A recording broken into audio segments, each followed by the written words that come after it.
côté, je suis toujours heureux de vous retrouver chaque matin que nous avons rendez-vous. Et je crois que de votre côté, vous êtes également heureux en ma présence. Nous allons encore une fois méditer la parole de Dieu. Cette fois-ci, nous méditerons Hébreux 10, versets 23 à 27. Mais auparavant, prions pour demander l'intelligence au Seigneur. Seigneur Dieu Tout-Puissant, nous te bénissons, nous t'exaltons et nous glorifions ton Saint-Nom. Tu as bien voulu nous permettre ce rendez-vous encore. C'est un grand rendez-vous pour nous, parce que c'est un grand rendez-vous, c'est un rendez-vous avec toi. Seigneur, sois donc avec nous, dirige-nous, éclaire-nous, nourris-nous, au nom de notre Seigneur Jésus-Christ. Amen. Dans Hébreux 10, versets 23 à 27, nous lisons: Retenons fermement la profession de notre espérance, car celui qui a fait la promesse est fidèle. Veillons les uns sur les autres pour nous exciter à la charité et aux bonnes œuvres. N'abandonnons pas notre assemblée, comme c'est la coutume de quelques-uns, mais exhortons-nous réciproquement, et cela d'autant plus que nous voyons s'approcher le jour.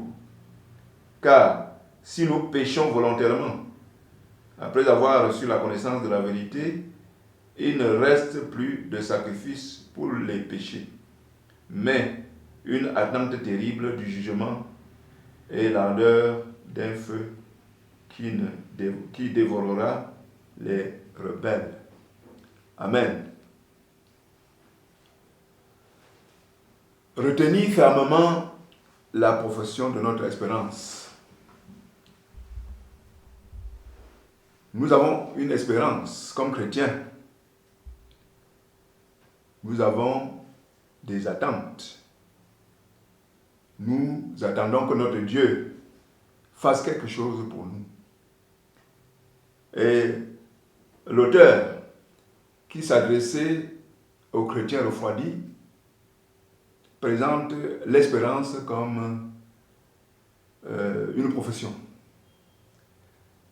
C'est quelque chose qu'il faut vivre au quotidien, à chaque instant quand on est chrétien. Espérer toujours en Dieu, attendre toujours de Dieu. Et pour que cela soit quelque chose d'assez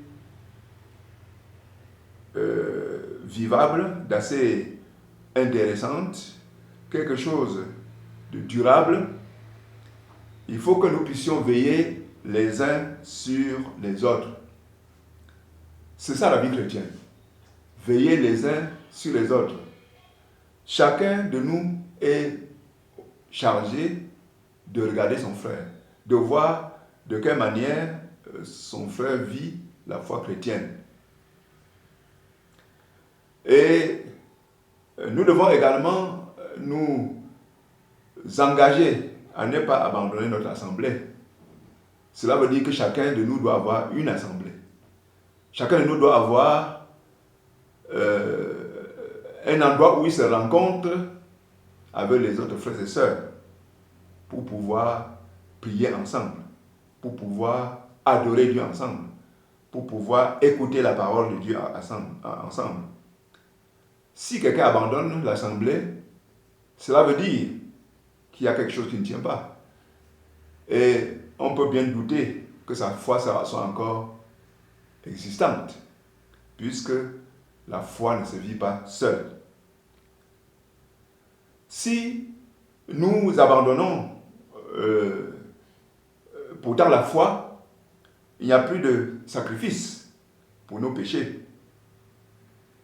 Parce que si nous connaissons la vérité et l'abandonnons à nouveau, il n'y a plus rien pour nous. Ce qui nous attend, c'est simplement la condamnation éternelle. Nous devons donc persévérer. Nous devons être tenaces dans notre foi. Nous devons continuer à espérer. C'est-à-dire Nous devons toujours attendre que Dieu agisse pour nous. Nous devons toujours attendre recevoir quelque chose de Dieu. Nous devons toujours attendre notre arrivée à côté de Dieu à un moment donné pour vivre toujours avec lui. Soyez bénis. Amen.